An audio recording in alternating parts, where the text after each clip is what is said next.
Hi friends, welcome to Fragrance of My Life. இன்னைக்கு நம்ம கிச்சன்ல இருந்து உங்களுக்காக ஒரு மீன் குழம்பு ரெசிபி தான் பார்க்க போறோம். நம்ம சேனல்ல ஏற்கனவே நிறைய மீன் ரெசிபிஸ் இருக்கு. அந்த வரிசையில நம்ம சேனல்ல இன்னைக்கு நம்ம ஆலப்பி ஸ்டைல்ல மீன் குழம்பு செய்ய போறோம். ரெசிபிக்குள்ள போகிறதுக்கு முன்னாடி நம்ம சேனலை நீங்க சப்ஸ்கிரைப் பண்ணாம இருந்தீங்கன்னா சப்ஸ்கிரைப் பண்ணிடுங்க. அப்படியே பக்கத்துல இருக்க பெல் பட்டனை தட்டி அப்படியே ஆல்னு கொடுத்துட்டீங்கன்னா நான் போடுற வீடியோஸ் அப்டேட்ஸ் எல்லாமே நீங்க மிஸ் பண்ணாம பார்க்கலாம். உங்களுக்கு நம்ம சேனல்ல வர கண்டென்ட் பிடிச்சிருந்ததுன்னா மறக்காம சப்ஸ்கிரைப் பண்ணிடுங்க. இதுக்கு ஃபர்ஸ்ட் ஒரு 3 சில்லு தேங்காயை எடுத்து 3 பத்த தேங்காய் எடுத்து துருவி வச்சுக்கோங்க. இது கூட 1 டீஸ்பூன் மிளகாய் தூள் சேர்த்துக்கோங்க. 1/2 டீஸ்பூன் மஞ்சள் தூள். இப்போ இதை நைஸா ஒரு பேஸ்ட் மாதிரி அரைச்சி எடுத்துட்டு வந்துடலாம். இந்த மாதிரி நல்லா விழுதாட்டம் அரைச்சி வச்சுக்கோங்க. இப்போ ஒரு பாத்திரத்தில் எண்ணெய் ஊற்றிக்கோங்க. இதுக்கு பார்த்தீங்கன்னா தேங்காய் எண்ணெய் தான் யூஸ் பண்ணால் தான் அந்த ஃப்ளேவர் உங்களுக்கு நல்லா கிடைக்கும். கேரளாவில் எனக்கு தெரிஞ்சு 99% அவங்க எல்லாத்துலேயும் தேங்காய் எண்ணெய் தான் யூஸ் பண்ணுவாங்க. ஒரு 2 to 3 டேபிள் ஸ்பூன் தேங்காய் எண்ணெய் எடுத்துக்கோங்க. எண்ணெய் சூடானதும் 1/4 டீஸ்பூன் வெந்தயம் சேர்த்துக்கோங்க. இது கூடவே 1 டீஸ்பூன் இஞ்சி 1 டீஸ்பூன் பூண்டும் சேர்த்துக்கோங்க. நல்ல பொடியாக நறுக்கி சேர்த்துக்கோங்க, இல்லைன்னா இடிச்சு கூட நம்ம சேர்த்துக்கலாம். இது நல்லா அந்த ஃப்ளேவர் எண்ணெயில் இறங்குற வரைக்கும் வதக்கிக்கலாம். சும்மா ஒரு 30 செகண்ட் வதக்கினா போதும். கூடவே ஒரு பச்சை மிளகா, 2 மீடியம் சைஸ் வெங்காயம் நறுக்கியது சேர்த்துக்கோங்க. இது நல்லா வதங்கட்டும். இது இந்த ஊரில் கிடைக்கும் ராக்கெட் சில்லின்னு. அது பார்த்தீங்கன்னா ரொம்ப காரமாக இருக்கும். அதனால தான் நான் ஒரே ஒரு மிளகாய் சேர்த்துருக்கேன். நம்ம ஊர் மிளகாய் இருந்தால் ஒரு 2-3 மிளகாய் சேர்த்திங்கன்னா உங்களுக்கு கரெக்டாக இருக்கும் காரம். வெங்காயத்தை ஒரு 2 நிமிஷம் போல் வதக்கிக்கோங்க. அந்த தேங்காய் எண்ணெய் ஃப்ளேவரோட அந்த வெங்காயம் வதங்கும் போது அந்த வாசனையே தூள் கிளப்போம்.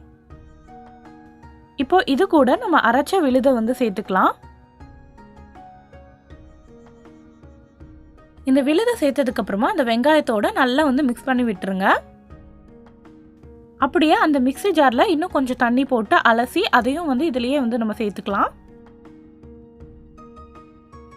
உங்களுக்கு குழம்பு எவ்வளோ திக்காக வேணுமோ அதோட ஒரு பங்கு தண்ணி கொஞ்சம் அதிகமாக தண்ணி ஊற்றிக்கோங்க. ஊற்றிட்டு இது கூட நம்ம இந்த குழம்புக்கு தேவையான அளவு உப்பும் சேர்த்துக்கலாம்.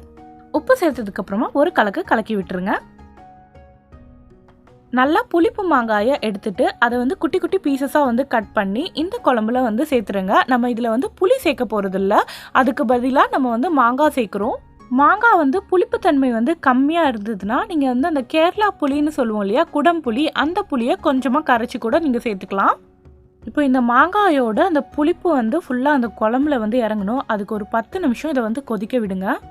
அந்த மாங்காயும் பார்த்தீங்கன்னா நல்லா வெந்து சாஃப்டாகிடும். இந்த மாதிரி கொதிக்கும் போது உங்களுக்கு தண்ணி கம்மியாகும் இல்லையா, அதுக்காக தான் நான் ஃபஸ்ட்டே கொஞ்சம் தண்ணி எக்ஸ்ட்ராவாக போட சொன்னேன். நீங்கள் ஏற்கனவே தண்ணி எக்ஸ்ட்ரா ஊற்றாமல் அந்த மாங்காய் வெந்ததுக்கப்புறமா குழம்பு திக்காயிடுச்சுனாலும் எந்த ப்ராப்ளமும் இல்லை. மீன் போடுறதுக்கு முன்னாடி நீங்கள் கொஞ்சம் எக்ஸ்ட்ராவாக தண்ணி ஊற்றிக்கலாம். எப்போவுமே மீன் போடுறதுக்கு முன்னாடி புளிப்பு, காரம், உப்பு, உங்களோட குழம்போட திக்னஸ், கன்சிஸ்டன்சி நீங்கள் பார்த்துக்கணும். ஏதாவது கம்மியாக இருந்தால் நீங்கள் அதை சேர்த்துக்கலாம். எல்லாமே செக் பண்ணிவிட்டு கரெக்டாக இருந்ததுன்னா இப்போ நம்ம மீனை சேர்த்துடலாம். இன்றைக்கி நான் சங்கரா மீன் எடுத்திருக்கேன். நீங்கள் எந்த விதமான மீனும் சேர்த்துக்கலாம்.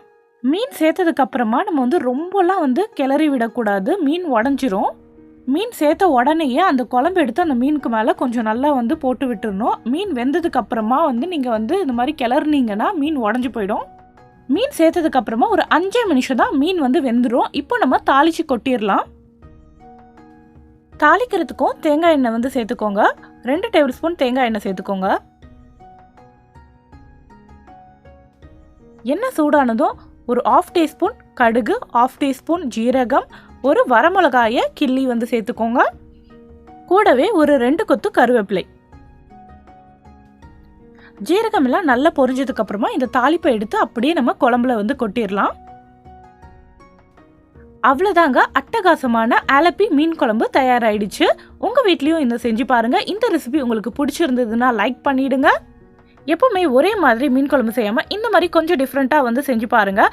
நம்ம வீட்டில் இருக்கவங்களுக்கும் ரொம்பவே பிடிக்கும். இப்போ மாங்காய் சீசன் வேறு வரப்போகுது நம்ம ஊரில். நிச்சயமாக இதை ட்ரை பண்ணிவிட்டு எப்படி இருக்குன்னு கமெண்ட்ஸில் சொல்லுங்கள். செஞ்சு பார்த்துட்டு உங்களுக்கு பிடிச்சிருந்ததுன்னா உங்கள் ஃப்ரெண்ட்ஸ் கூடலாம் ஷேர் பண்ணுங்கள். இன்னும் நம்ம சேனலை நீங்கள் சப்ஸ்கிரைப் பண்ணாமல் இருந்தீங்க மறக்காமல் சப்ஸ்கிரைப் பண்ணிவிடுங்க. தேங்க்யூ.